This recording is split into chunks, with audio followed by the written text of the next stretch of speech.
Satu panggilan telefon pada Oktober 2014 membangkitkan rasa seram yang luar biasa. Tetapi itulah yang menyuntik sanubari Datuk Kenny Goh, Pengurus Besar Persatuan Badminton Malaysia PAM.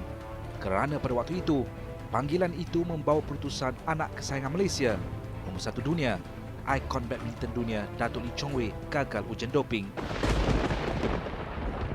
Sebelum saya dapat surat daripada BWF, pihak BM dapat surat rasmi daripada BWF, saya ada menerima panggilan telefon daripada Thomas Loon, dan saya ingat lagi pada masa itu saya sedang membawa kereta dan dalam perjalanan ke pejabat, dan saya ingat kata-kata Thomas. Dia kata, "Are you driving?" I said, "Yes." "Maybe it's better for you to park your car at the side before you hear further news from me." So saya pun berhenti di tepi jalan, dan saya pun terima berita yang boleh dikatakan amat mengejutkan lah, kerana Thomas mengatakan bahawa ada keputusan daripada wadah yang mengatakan Datuk Lee Chong Wei positif dalam ujian air kencingnya, dan dia kata jangan membuat sebarang pengumuman. BWF akan membuat pengumuman dan akan disusuli dengan surat rasmi daripada BWF ke pihak BM. Kenny menjadi orang pertama yang mendapat perkabaran ini. Dia yang masih terkejut terus menyampaikan kepada Datuk Seri Norza Zakaria yang ketika itu merupakan timbalan Presiden BM.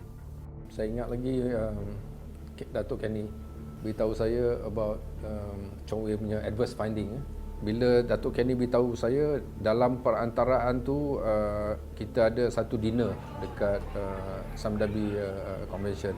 Bagi saya, these are news where we can call earth-shattering news lah, yang gempa bumi ni lah. So, bila dia bergempa bumi tu, kita pun fikir, yang pertama, macam mana nak beritahu pada Chong Wei, dan bagaimana yang lebih penting untuk menghadapi the public. Kesahihan ujian sampel A urin Chong Wei sukar disangkal pada waktu terbitnya spekulasi liar terhadap kes ini.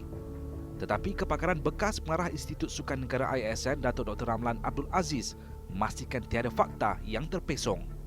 Pada masa itu saya masih bertugas sebagai Ketua Pegawai Eksekutif Institut Sukan Negara, dan Datuk Lee Chong Wei pada masa itu pun dia pesakit saya jugalah, sebab apa-apa kecederaan kepada dia akan dirujuk kepada saya. Jadi apabila berlaku kes ni, pihak BAM, kalau tak salah dulu Kenny Goh dia turun saya, dan dia maklumkan ada masalah. Saya terperanjat jugalah kan, dan apabila saya menerima call tu, dalam kepala saya dah mula nak fikir apa kesilapan yang berlaku kan. Biasanya saya dah tahu dia sejak bertahun-tahun, daripada umur dia masih remaja lagi. Jadi kita tahu dia tak ada apa-apa terlibat dalam apa-apa masalah doping, sebab kita tahu dia cara dia berlatih, dia punya tabiat dia, dan apa-apa hal-hal berkenaan dengan kesihatan yang kita tahu. Mana-mana ujian itu yang dilakukan oleh pihak makmal anti-doping yang dirafkan oleh World Anti-Doping Agency, mereka bukan mudah untuk melakukan kesilapan.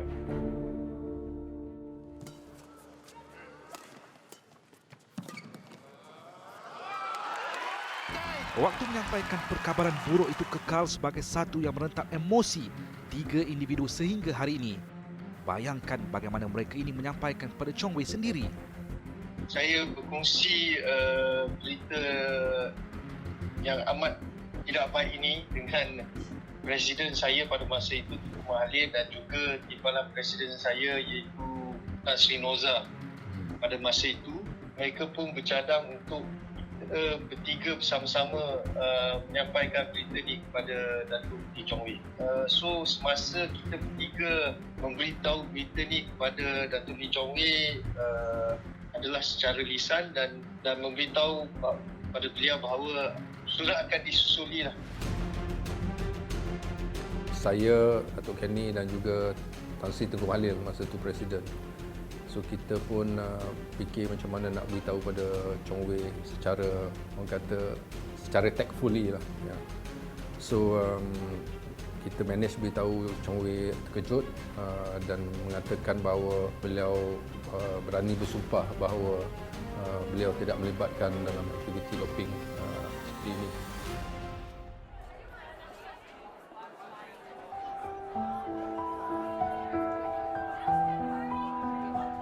Dan ia membuatkan seorang jago hilang arah buat kali pertama dalam hidupnya. Reputasi anak emas mula tercalar, namun keberanian Chong Wei dalam menegakkan dia bukan seorang penipu meyakinkan BM untuk berjuang bersamanya. Saya pun tak berani tengok muka dia sebenarnya bila nak beritahu berita tu pada beliau. So, tapi apa yang saya ingat, dia ada beritahu saya dia tak balik rumah, baik dia tak balik, terus balik rumah. Dia bawa kereta dia dan berayau tanpa tujuan dan tanpa hala. Dia kata dia macam dah hilang hala tuju. Pertama sekali kita nak mendapat pendapat beliau. Apakah dia punya take berkenaan dengan tuduhan ni kan. Selepas saja kita mendengar penjelasan daripada beliau, kita telah mengambil keputusan untuk mempertahankan Datuk Lee Chong Wei kerana kita beranggapan bahawa alasan dan juga reasons yang dikemukakan kepada kita itu masuk akal. Kita ada dua ya.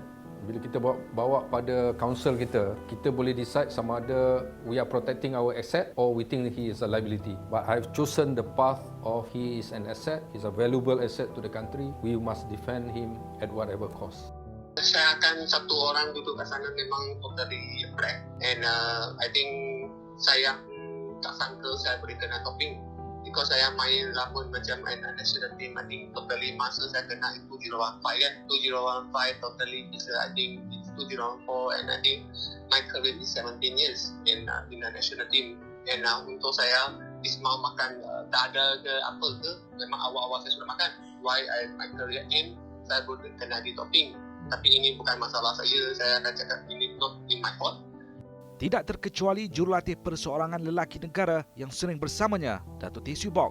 Masa tu sangat surprise dan waktu ketika tu memang saya dengar saya dapat call tu terus jadi kaku kerana apa yang akan terjadi dan kita cari sebab kenapa boleh terjadi. Mungkin selama ni Datuk Lee punya nutrition untuk makanan dia semua sangat betul jaga dan benda tu berlaku dekat ketika kena di World Championship. So masa tu ada nutrition pergi, ada physio ada semua pergi dan kita ada 3 coaches yang pergi. Of course saya yang menjaga dia, tapi ada 2 coach yang bantu. Saya waktu ini Rashid dengan Hendawan. Masa tu bila saya dapat tu, saya tengah fikir malam tu apa benda yang kita terambil dengan tak sengaja. Because I tahu memang confirm dia memang sangat sensitif dengan benda ni dan biasa saya rasa benda ni mungkin jadi salah. Untuk sebarang usaha menyelamatkan Chong Wei, BM memerlukan sokongan individu nombor 1 sukan Malaysia pada ketika itu, Menteri Belia dan Sukan Khairi Jamaluddin. Pada masa itu, nasib baik Tan Sri Noza, Perdana Presiden mengambil langkah-langkah yang amat proaktif lah. Dan dari situ kita ada berhubung dengan Menteri Belia dan Sukan pada masa itu iaitu YB Khairi Jamaluddin dan mereka membantu kami mendapatkan lawyer. Masa tu dekat pelancaran Perpelik, saya nak kena beritahu KJ masa tu, KJ Menteri. Dan KJ lagi terkejut lah sebab KJ ni dia over dramatic kan dia cakap wah this one really big news kan, earth shattering jugalah dia kata, we have to berdepan dengan perkara ni lah. And then kita perlu, saya ingat lagi KJ kata mesti ambil tindakan untuk menangani perkara ni secara serius. Dan Dr. Ramlan tidak membuang masa untuk terus berjumpa Chong Wei bagi mendapatkan gambaran lebih jelas. Saya cepat-cepat buat satu temu janji untuk bertemu dengan dia di rumah dia. Kita tahu apa kita bagi pada dia daripada segi suplemen untuk pemakanan dan sebagainya, kita tahu. Jadi itu pun dari segi pihak perkhidmatan yang diberi pihak Institut Sukan Negara, itu kita yakin bahawa itu bukan unsur dia ataupun sumber apa-apa yang menyebabkan masalah. Okey, jadi kita takut apa-apa yang berlaku di dalam kehidupan seharian dia. Misalnya apa-apa suplemen dia pakai atau dia beli dari farmasi ke, daripada kerakan ke, daripada direct seller ke, macam-macam kan. Saya cakap saya nak tengoklah apa-apa suplemen yang dia makan. Jadi dia bawa semua. Ada yang daripada ISM, ada juga daripada sumber dia sendirilah, tak tahu mana dia dapat. Jadi biasanya kita tak berapa gemar kalau atlet kita ngambil apa-apa bahan daripada unsur yang kita tak tahu. Kalau mak dia tak tahu, tak apa. Okey, jangan saya tak tahu. Saya selalu beritahu, your mother doesn't have to know, but I need to know. Bukan saja di Chong Wei yang perlu kita interview, semua yang terlibat dalam proses latihan dia, latih dia, pakar pemakanan dia, fizioterapi dia, and pakar urut dia, kita interview. Dan pada masa yang sama, saya buat keputusan untuk setelah berbincang dengan pihak peguam Mike Morgan. Saya dah bincang dan kami arrange untuk semua yang terlibat dengan dia, semua kena ambil lie detector test. Jadi apabila kita dah buat tu semua, kita cek lagi sekali, 2 kali saya pergi rumah dia, saya cek. Pertama kali saya beritahu dia kan, kali kedua saya tak bagi tahu dia. Saya terjah saja. Saya terjah saja sebab saya tahu lebih kurang pada masa tu saya dah selidik dah. Jadi saya terjah saja. Saya tahu dia dekat rumah. Saya terjah. Lepas tu dia tak ada masalah lah. Dia dengan senang hati dan rela hati dia tunjuk semua lagi. Saya cek lagi sekali dan sebagainya. Bila kita cakap dexamethasone, macam mana dexamethasone tu masuk, dia makan ubat, kita pun nak tanya Chong Wei benda-benda yang private. You pada pagi sampai malam, you buat apa, you makan apa, you minum apa, supaya kita nak track benda tu. I can tell you lah, there's also a polygraph test yang menunjukkan Chong Wei berkata benar kan. So perkara-perkara tu yang kita buat dan kita dapat sokongan daripada YBKJ dan lain-lain di peringkat kerajaan. Rahsia yang dipendam sebesar ini tidak akan kekal dalam pekung sendiri begitu lama. Dan seperti sudah ditakdirkan, panggilan Kenny itu sampai ke pengetahuan pihak media. Wartawan Berita Harian Helmi Talkah antara yang pertama menyampaikan wadah ini kepada rakyat Malaysia. Pada mulanya macam ni tau, saya dapat info ni daripada seorang lagi wartawan daripada NSP jadi Pulsing. Tapi masa tu bila dia bagi tahu tu, dia cakap dia ada dengar ni pasal Datuk Lee Chong Wei gagal ujian doping ni. Tapi masa tu saya terkejut. Saya cakap dengan dia, tak mungkin. And then kami pun macam 50-50 lagi kan, sama ada nak buat ataupun tak buat story pasal kes doping Chong Wei ni lah. And then saya cakap kat dia, saya cuba hubungi sumber saya yang mana sumber yang boleh dipercayai lah. Dan apabila saya bertanya kepada sumber saya tu dan dia pun mengesahkan berita itu, barulah kami yakin untuk menulis berita pasal Datuk Lee Chong Wei gagal ujian doping. Tapi tak ada apa-apa confirmation daripada mana-mana pihak BM ke PWS ke pada waktu itu, dan kami tak boleh lagi nak menyiarkan nama Datuk Lee Chong Wei lah. Bila kita nak berhadapan dengan media tu, saya ingat lagi saya dengan Datuk Kenny dekat Stadium Johara. Bila kita panggil media tu, I think the numbers of media daripada local dan international, kalau Perdana Menteri panggil press conference lah, terlalu ramai. Dan kita ada daripada Jepun, daripada China, semua international, CNN, semua ada lah. Kita telah memaklumkan kepada media tersebut, kepada semua media-media bahawa kita telah berhadapan dengan situasi ini, dan kita akan tentukan bahawa kita mencari jalan bagaimana untuk mempertahankan Chong Wei, dan kita percaya bahawa Chong Wei tidak bersalah. The result of the testing confirms the existence of dexamethasone in the sample. This substance, as you are all fully aware by now, it is not a performance enhancement drug. We are also informed by BWF that this matter will be referred to the BWF Doping Hearing Panel. Dalam mencari kebenaran, BM terpaksa melakukan sesuatu yang cukup sukar, meletakkan Chong Wei di kandang saksi mereka sendiri. Bagaimana persepsi kepada Chong Wei selepas itu? Bayangan itu sukar untuk dilihat. Boleh dikatakan bercelaru jugalah dalam fikiran, sebab macam-macam lah. Takut dia punya impak yang akan diberi kepada BM, impak pada Datuk Lee Chong Wei, apakah persepsi peminat-peminat badminton terhadap BM dan juga pada Datuk Lee Chong Wei. So banyak jugalah yang melalui otak fikiran saya pada masa itu. Chong Wei sendiri kehilangan kata-kata pada ketika karier hampir di penghujung. Satu batu besar menghempapnya. Chong Wei ni legend ya. Chong Wei ni adalah ikon, dan kebarangkalian bila ikon ini dilihat terjerumus dalam isu doping ini, ia akan memberi kesan yang sangat hebat. Bagaimana Chong Wei yang sebelum itu berada di tahap yang paling tinggi di dunia mengalami satu tekanan mental yang begitu hebatlah bagi saya, kerana setiap gerak-geri beliau itu telah menyebabkan polemik ya. Ada orang bersetuju, ada orang kata dia salah, ada orang kata dia tak salah. Dia pun berasa sangat tertekan. Sebelum ini jasa beliau untuk membawa nama Malaysia di peringkat yang paling tinggi sekali, tiba-tiba dengan hanya satu keputusan adverse finding ini telah menyebabkan rakyat dan peminat dia berbelah bagi ya.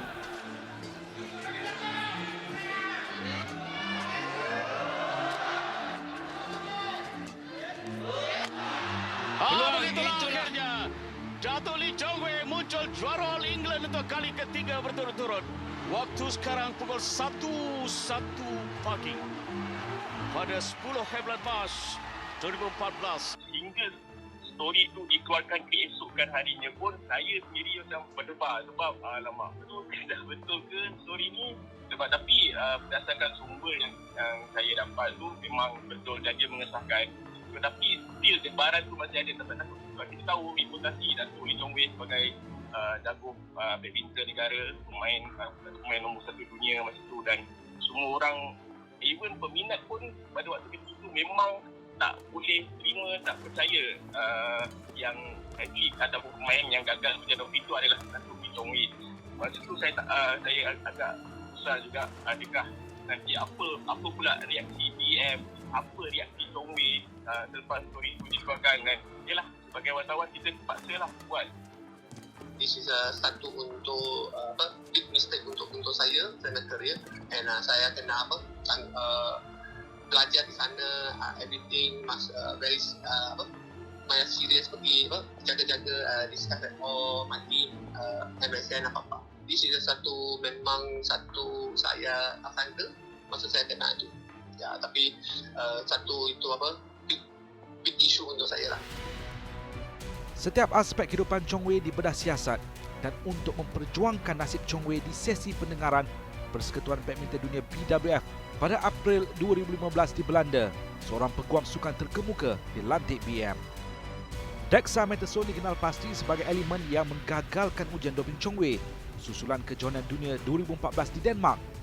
Ia bukan kandungan yang bersifat mempengaruhi prestasi seorang atlet, tetapi mengapa ia diklasifikasikan sebagai bahan terlarang? Kita tahu berbulan-bulan sebelum tu dia pernah diberi rawatan, okey, oleh seorang pakar bedah yang saya rujuk kepada dia, dan dia telah menerima satu dipanggil injection, stem cell injection. Stem cell injection ni biasanya dalam proses dia, extraction dia, dia kena diberi ubat pelali. Dalam hal tu dia ada bagi dexamethasone. Tapi dexamethasone ni untuk tujuan masa dia nak ambil stem cell daripada tulang pinggul dia, pelvis. Jadi ini memang biasa dilakukan. Dexamethasone ni dia cepat bertindak dan dia akan dikeluarkan daripada sistem badan kita dalam masa 50 hingga 72 jam macam itulah. Maknanya dalam masa 2-3 hari memang dah hilang. Saya buat satu lagi ujian. Pada masa tu keputusan negatif, tak ada dexamethasone. Jadi kita pun pening kepala juga. Mana datang dia.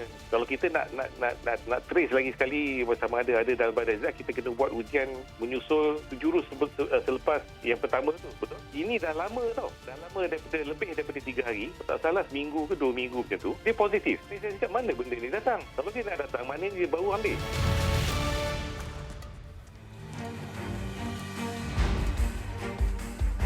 Persoalan yang masih menjadi tanda tanya bagaimana dexamethasone boleh berada di dalam tubuh Chong Wei. Ada timbul satu suplemen yang diambil yang dia tak beritahu kita. Tetapi ada suatu bahan cordyceps.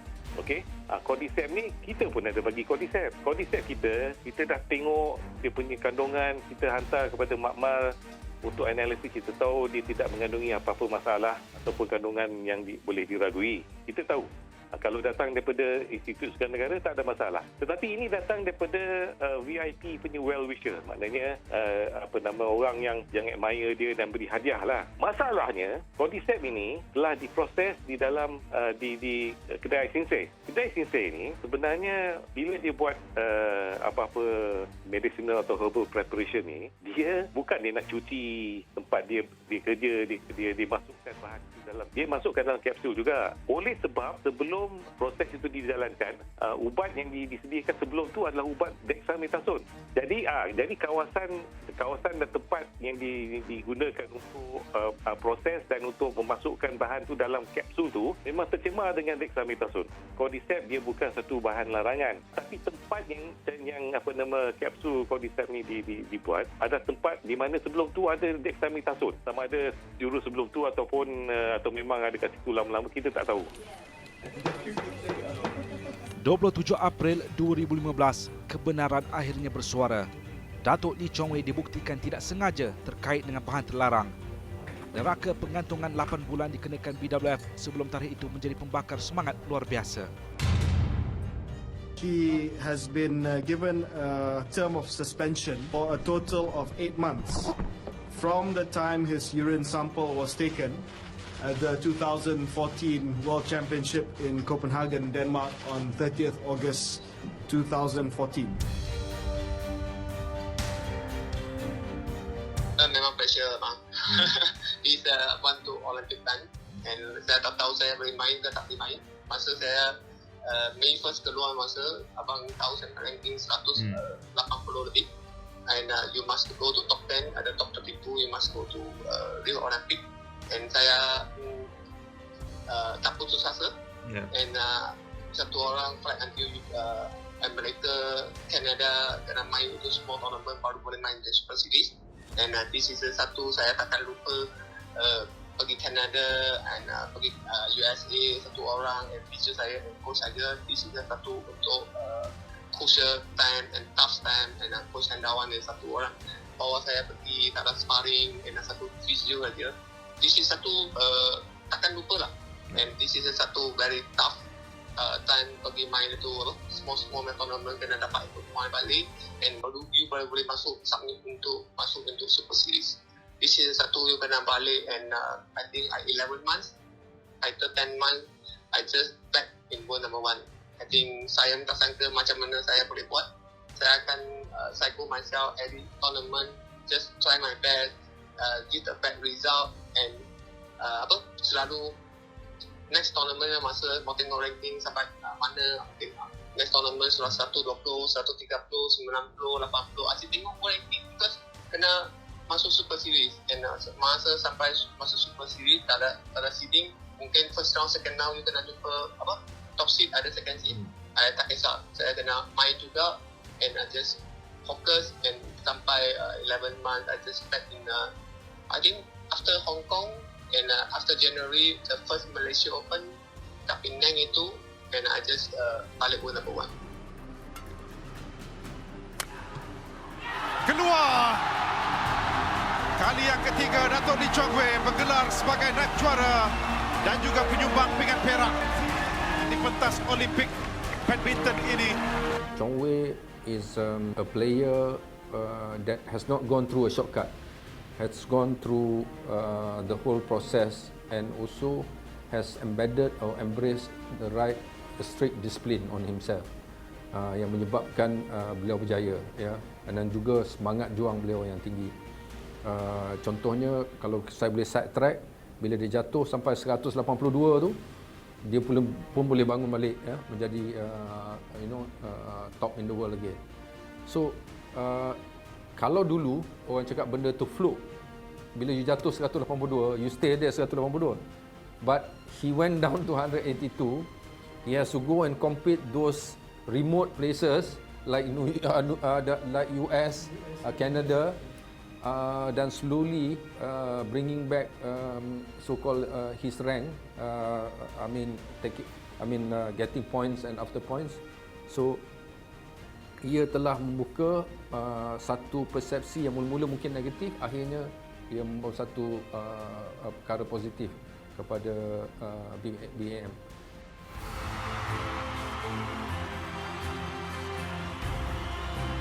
Perak Olimpik Rio 2016 menjadi mercu kejayaan terakhir sebelum dia menerima satu lagi panggilan yang menggoncang hidupnya, berita tentang kanser. Persatuan Badminton Malaysia BAM mengesahkan Datuk Lee Chong Wei menghidap kanser hidung. Tetapi itu kisah untuk hari yang lain. Saya merasa terharu dan sedih kerana champion kita Lee Chong Wei sudah bersara. Never mind Chong Wei. I think for me health is very, very important. And you have chosen the right decision, and your family is there, your wife waits for you, and your 2 sons.